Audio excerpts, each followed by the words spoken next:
In this game video, we're going to play Mancala. So we'll start off with some of the gameplay and rules, and then we'll move to strategy. So first off, the way the game is set up is you have two sides full of cups, and in each cup you have 4 stones. And the way the game works is you just pick up any of the stones that are on your side, and you drop 1 in each cup as you move along, dropping 1 in this little end zone area called the Mancala, and then continue around. And the goal, of course, is to get the most stones in your Mancala cup. And so the opponent will do the same thing, only picking up stones from their side and moving them around. Now some special rules are that if I pick up some stones and as I drop them in one at a time moving around, it lands in my own Mancala, I get to go again. So I'll take another turn and dropping each piece going around. And again, each player can only take the stones from their side.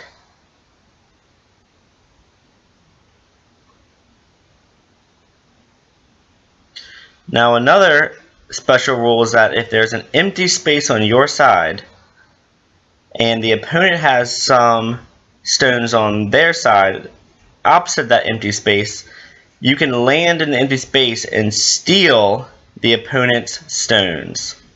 So in this case, since I landed in that empty space, I'll actually steal all those stones, including the one I dropped in my space, and they all go to my end zone.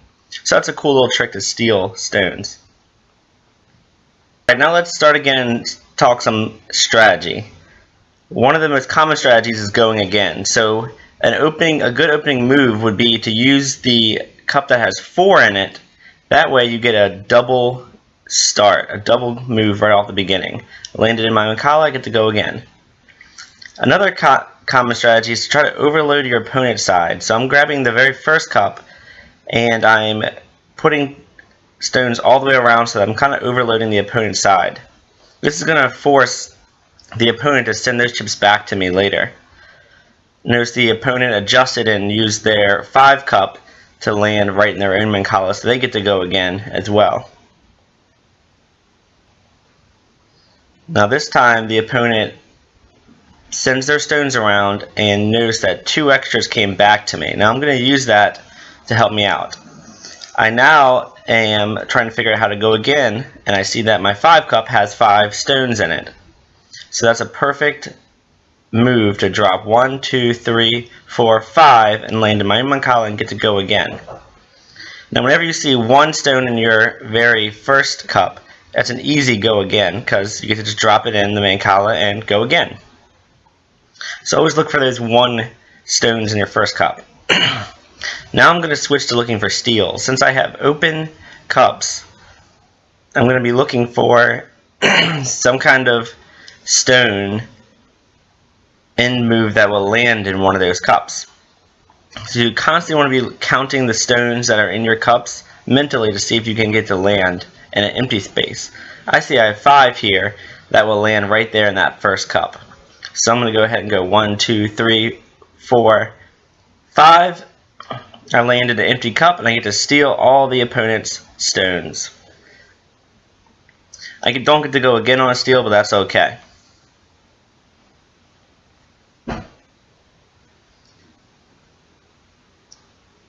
Now when the opponent makes this move and sends their stones all around to me, I notice that they only have 2 cups with stones in them now. So another good way to finish the game is to get the opponent to have no stones on their side because the game will end. At this point I don't want to go again. I'm going to try to stall. I'm going to try to just make a simple move that's not going to let me go again and it's going to keep all the stones on my side. If I can end the game with all the stones on my side, I keep them all. Alright, my opponent only has 2 moves.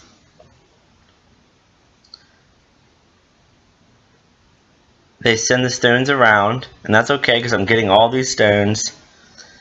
And notice that they skip their side. They skip my end zone, of course. And they got 1 stone to go around, but that's okay. I'm again going to just continue to stall. I don't want to go again, and I don't want to send stones all the way around to the opponent's side. I'm trying to just hoard all the stones. Now the opponent sees an easy steal here with that 1 stone. They move it into an empty space and they actually get to steal all of my stones there, which is a pretty big steal. But I'm okay with it because it sends all those stones to her side, and they only have 1 move left now. Again, I'm going to continue to stall. I don't want any of my stones to go around to the opponent's side. The opponent only has 1 move. They have to send all their stones over to me. And again, I'm just going to have one last final stall because the opponent only has 1 move left. And now the game's over. They have nothing left on their side, so the game ends. And I get to keep all of the stones on my side. So it's a pretty good pull there, and I probably won this game.